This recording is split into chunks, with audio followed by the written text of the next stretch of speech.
നമസ്കാരം സുഹൃത്തുക്കളെ. Shall, will ഇവയുടെ പ്രയോഗം നമുക്കൊന്ന് പഠിക്കാം. നമുക്കറിയാവുന്നതുപോലെ ഫ്യൂച്ചർ ടെൻസ് ഭാവി കാലം രൂപീകരിക്കാനാണ് ഷാൽ അല്ലെങ്കിൽ വിൽ ഉപയോഗിക്കുന്നത്. എന്തെങ്കിലും ഒരു കാര്യം സംഭവിക്കും എന്ന് പറയാൻ. എന്നാൽ ഏതെല്ലാം സബ്ജക്റ്റിനോടാണ് ഷാൽ ചേർക്കുന്നത്, ഏതെല്ലാം സബ്ജക്റ്റിനോടാണ് വിൽ ചേർക്കുന്നത് എന്നുള്ളത് വളരെ പ്രധാനപ്പെട്ട ഒരു കാര്യമാണ്. സാധാരണയായി ഫസ്റ്റ് പേഴ്സൺ പ്രോനൗൺസ്, ഉത്തമ പുരുഷ സർവനാമങ്ങൾ ഐ, വി, ഞാൻ, ഞങ്ങൾ, ഈ രണ്ട് സർവനാമങ്ങളോടും കൂടെ ഷാൽ ചേർക്കും. ബാക്കി എല്ലാ സർവനാമങ്ങളോടും വേറെ ഏത് സബ്ജക്റ്റിനോടും വില്ലാണ് ചേർക്കുന്നത്.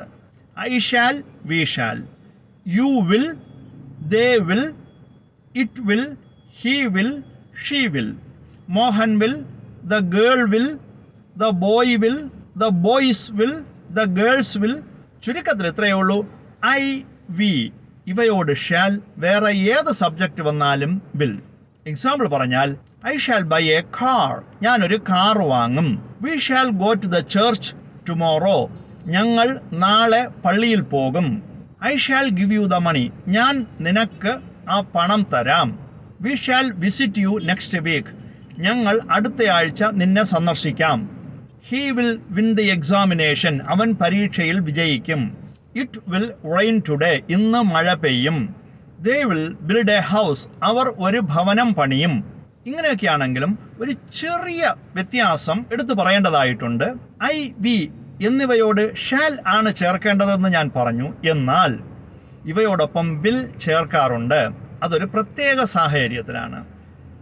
ഒരു സ്ട്രോങ് ഡിറ്റർമിനേഷൻ, ഒരു ഉറച്ച തീരുമാനം പ്രസ്താവിക്കാൻ ഐ, വി എന്നിവയോട് ഷാലിന് പകരം വിൽ ചേർക്കാറുണ്ട്. ഒരു എക്സാമ്പിൾ പറഞ്ഞാൽ എളുപ്പം മനസ്സിലാവും. ഐ വിൽ ഗോ ദെയർ, ഞാൻ അവിടെ പോയിരിക്കും. We will win the match, ഞങ്ങൾ കളി വിജയിച്ചിരിക്കും. ഇവിടെ ഐ ഷാൽ ഗോ ദെയർ എന്ന് പറഞ്ഞാൽ ഞാൻ അവിടെ പോകും. ഒരു പക്ഷേ പോകാതിരിക്കാനും സാധ്യതയുണ്ട്. ഞാൻ അവിടെ പോകും എന്ന് സാധാരണ രീതിയിൽ പറയാനാണ് ഐ ഷാൽ. പക്ഷേ ഐ വിൽ ഗോ ദെയർ എന്ന് പറഞ്ഞാൽ ഞാൻ അവിടെ പോയിരിക്കും, പോവുക തന്നെ ചെയ്യും. സ്ട്രോങ് ഡിസിഷൻ പറയാൻ ഐ, വി ഇവയോടൊപ്പം വിൽ ചേർക്കും. ഐ ഷാൽ കോൾ ഹിം, ഞാൻ അവനെ വിളിക്കും. ഐ വിൽ കോൾ ഹിം, ഞാൻ അവനെ വിളിച്ചിരിക്കും. ഐ ഷാൽ ഹെൽപ്പ് യു, ഞാൻ നിന്നെ സഹായിക്കും, അല്ലെങ്കിൽ ഞാൻ നിന്നെ സഹായിക്കാം. അതേസമയം ഐ വിൽ ഹെൽപ്പ് യു എന്ന് പറഞ്ഞാൽ ഞാൻ നിന്നെ സഹായിച്ചിരിക്കും.